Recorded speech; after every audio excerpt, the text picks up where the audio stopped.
this was you know, a property that had not really been, you know, very well publicized for nearly a decade. So it was somewhat of a dormant property. And Hasbro came to us and they said, look, you know, these are, you know, new toys. These are some of our new ideas. You know, can you imbue these with character, with story, you know, to give it resonance?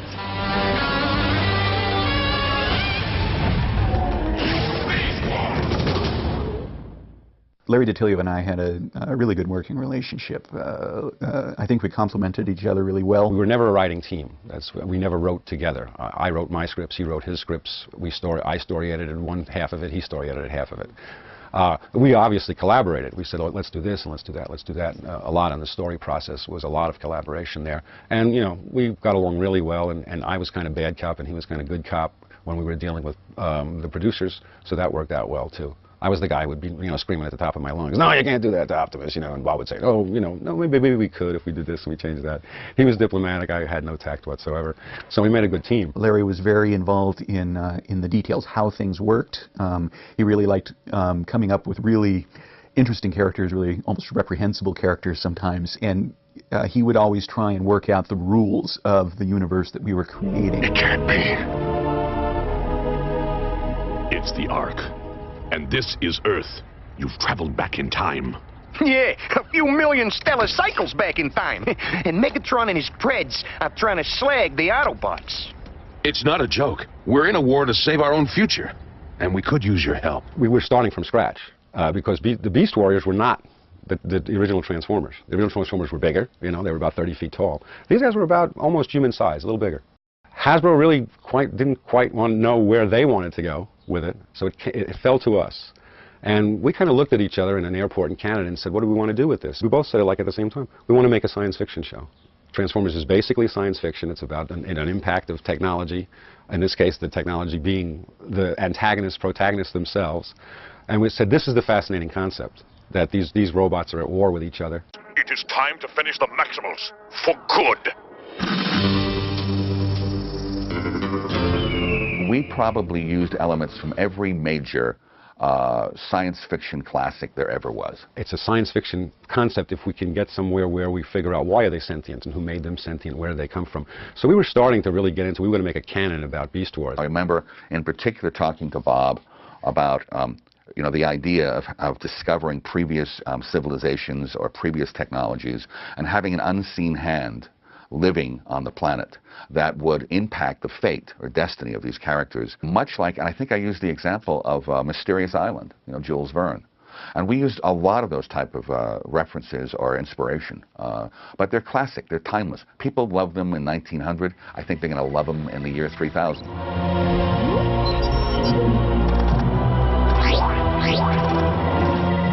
Stop. Map known alien sites in relation to our position. A definite pattern. One we can use to find more of these things. Now the thing was, there was all of this other stuff. There was this whole canon of Transformers, which we quickly got up to speed on. So, we are now face to face. Optimus Prime. In one future, you awaken and become the great leader of the Autobots. But time should take a different track now. When Larry and I started out, we did not know a whole lot about the Transformers universe. We didn't know there were news groups out there about it. We didn't know very much. We did know that Hasbro knew about it because they emphasized. They had these huge fan followings, and we're like, yeah, yeah. And they said, oh, yeah, we got these news groups, yeah, yeah. But once we started working on it, and we started messing with the Beast Wars concept, I think I wrote the pilot without really knowing anything. But I made mention of a great war. Well, I just meant, you know, okay, there was this great war, and that kind of explains why the Predacons and the Maximals were constantly fighting. Remember the Great War, Rat Trap. If the Predacons get enough energon, they'll start it again. We can't let that happen. At that point, Larry clued me into the news groups that he found about the Altoids Transformers and other things that you found on the internet, and they were very excited, and they assumed that it was talking about the war between the Autobots and the Decepticons. And we started to look at this stuff, and as we were reading the news groups, we were sort of lurking for quite a long time, just reading the fan reactions to stuff. And And we can't help it. We're writers. We see little seeds here and there that we could sort of play in that actually help tie it into the original Transformers. And neither Mainframe nor Hasbro seemed to mind if we actually just sprinkled in these little seeds. And in many ways, we were dropping in seeds that we had no idea what we were going to do with them. But they just seemed like good little flavors at the time. What are you, nuts? You can't hold two sparks in your body? This spark has a matrix with it. It's too powerful. Like we have a choice? It really started with The Spark, my episode, The Spark, in which I said, okay, the Transformers actually have a soul called the Spark, and if it goes out, they're dead. If they just get shot up, we can bring them back, but if the spark goes out, they're dead. When a spark goes online, there's great joy. When one's extinguished, the universe weeps. We really ran with that idea in the first season and most of the second season. We didn't even know at the time whether we were going to put it in the past or whether it was going to be just a completely different planet altogether. It was very hard to get a solid decision from marketing because they themselves were trying to figure out exactly where they were going with this show. The transwarp drive can go through space and time. We were locked onto Megatron's warp signature. We could be any place, any time. The writers really had to play around with time and dimension and travel. So literally, the characters in this show are from the future and come back to Earth before the G1 crash landing on Earth even takes place. So it's really primordial Earth. Your ancestors, the Autobots, launched this ark containing their finest heroes. But it was attacked by Decepticons and crashed here on Earth.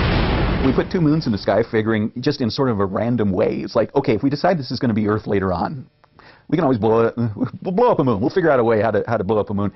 And lo and behold, that's exactly what we ended up doing. And it tied into a huge story arc that made it look like we really knew what we were doing this whole time. And frankly, no, we were scrambling constantly trying to go like, oh God, thank God we did this back here because now we can pull this up and make it a big important plot point that we had alluded to way back here. Everything from the Stonehenge type rock formations that, again, that was just something, we had one. Mainframe happened to have one around, so they threw it in there and we talked about it. And lo and behold, we ended up with aliens and the Vok and everything else. And that ended up blowing up the moon. 4, 3, 2, 1, 0. As we started to get into the Transformers thing, we started to bring back more Transformers cars and started to ask the question, what happened in the 300 years since the last Transformers cartoon and Beast Warriors started? After the Great War, a few Decepticons were granted amnesty. Most have retired, but rumor has it that one was reprogrammed and rebuilt as a Predacon.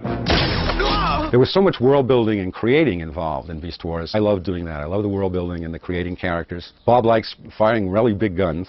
He really likes firing really big guns and exploding things. I tended to kind of wing it more, I have to admit. I wanted to get right into the action. I'd rather not have characters sitting around and talking if I can have them speeding over the landscape and talking while firing their weapons at the same time. I have no time for you, vermin. Make time. You should have made your shots count. Oh, he did.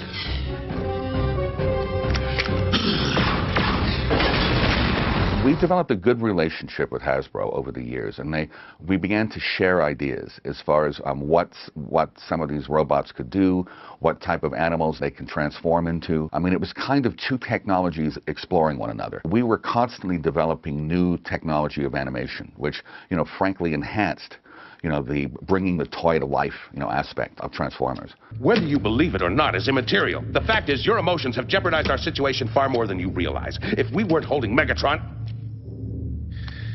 you're confined to quarters. I'll send Cheetor to bring in the Spider-Woman. They really liked the characters that we gave their toys. We gave them life and substance. We gave them heart and soul. There were good guys, there were bad guys, there was evil, there were, heroes. And it all seemed to work and gel. I have betrayed you. How could you? Your honor is not maximal honor. It is Predacon honor.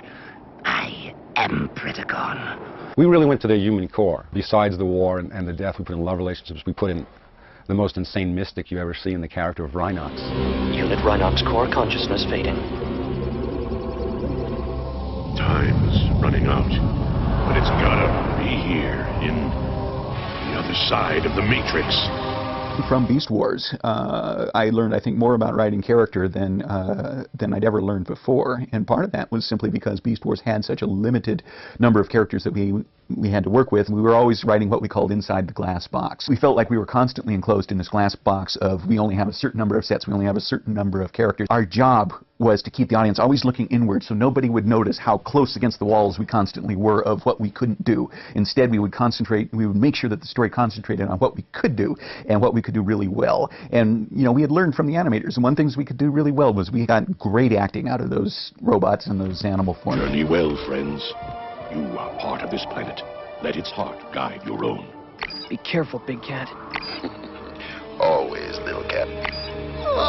You're both going soft in the circuits or what? Those guys at Mainframe were just tremendous animators. We learned we could trust them to give us expression and things that would really sell the emotion of a moment. Because we had a limited number of characters, we couldn't just constantly be doing shows in which we were introducing somebody's cousin or something like that. So instead, we just had the characters start to bicker constantly. So they were always on edge. And that just became really dynamic. And it's something that I've, you know, carried through ever since, is just how neat it is if the characters aren't always agreeing with each other all the time. I do not wish to fight you. You have no choice, coward. If you're not with us, then you're against us.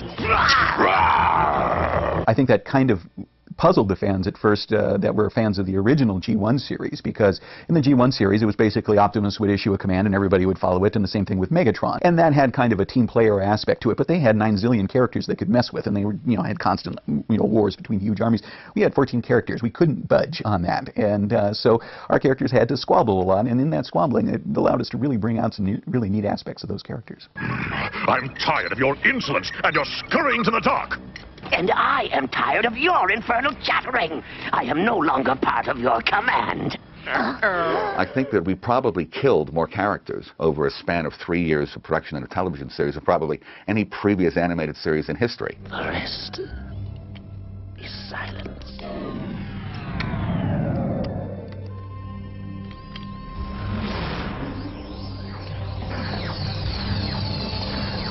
On a toy line, you come out with 5, 6 characters in a season. Not all 5 or 6 characters are going to be embraced equally. They're not going to be liked as much. So the popularity of a toy to sell is going to be, you know, somewhat, you know, challenging to keep in a second season if it's not really performing well as a toy. Wherever we go, my spark will find yours. And mine, yours. Each season, we would work very carefully with Hasbro to find out, all right, what are the new characters that you're proposing to put through? So you'd have to sort of write in to embrace those new characters. Feeling all right, pussycat? Who the spotted heck are you? Name's Depth Charge. The great thing is that Hasbro really gave us free rein as to what stories, what characters, what elements we could imbue into these robots they delivered to us. That was a lot of fun. Welcome, my new Predacons. It wasn't until the show aired and we got this, you know, sort of, let's say, mixed reaction, very big ratings. The show was a hit, but there was a determined and loyal faction that were pointing out to us the discrepancies of what we were doing based against what the original series or series of comic books were. At first, the fans were yelling, "Oh, sucks, terrible, awful, this is no good. Where's Optimus Prime? Where's Starscream? We hate this." 3 episodes in, they were calling us the greatest guys that ever came down the pike. They said, "This is just so fantastic. It's so interesting. It's so different." It was a great thrill to us when the fans kind of started to come around and say, "Hey, you know, maybe it's not the old one, but it's pretty good." Our audience was surprised. We had depth. Characters grew over the course of the 3 seasons. And big surprises like strong female leads. I'm a Predacon. I'm evil. I'll shoot you. No. My heart tells me that you will not. Oh, yeah? You shot me! It didn't turn into shtick, you know? Oh, here we go again. He's going to change, they're going to battle and leave. It never turned into the same old thing every episode. The writers did a great job in that. And it really helped point us in the right direction for the entire future of the brand. A lot of elements inside our original stories are, you know, alive and well today as they sort of transform literally into, you know, major motion pictures. My spark is restored. I live! It was 5 years of one's life that went by like in minutes. It all came together in Beast Wars. That was the thing. I got many, many letters on Beast Wars, on episodes that touched people's hearts. When I meet fans and they just tell me how much it meant to them, it just I almost want to cry. I almost want to apologize. I almost want to say, I'm sorry, a lot of the time I was just like jamming something out. If I'd known it was going to like affect you this much, I would have worked harder at it. But still, I think that for sort of free-swinging, swashbuckling spirit that Beast Wars had gave it part of its charm. No one had really done any of this before. And I think that's why it was such a hit, because it was so fresh looking. It was a smart, dark celebration of machines, imbued with humanity. I think it was an enormous creative challenge for us, technologically creating new tools of storytelling, which melded, literally, and seamlessly and beautifully with the mechanisms that the toy company created. I think it was historic. I haven't seen anything quite like it, again.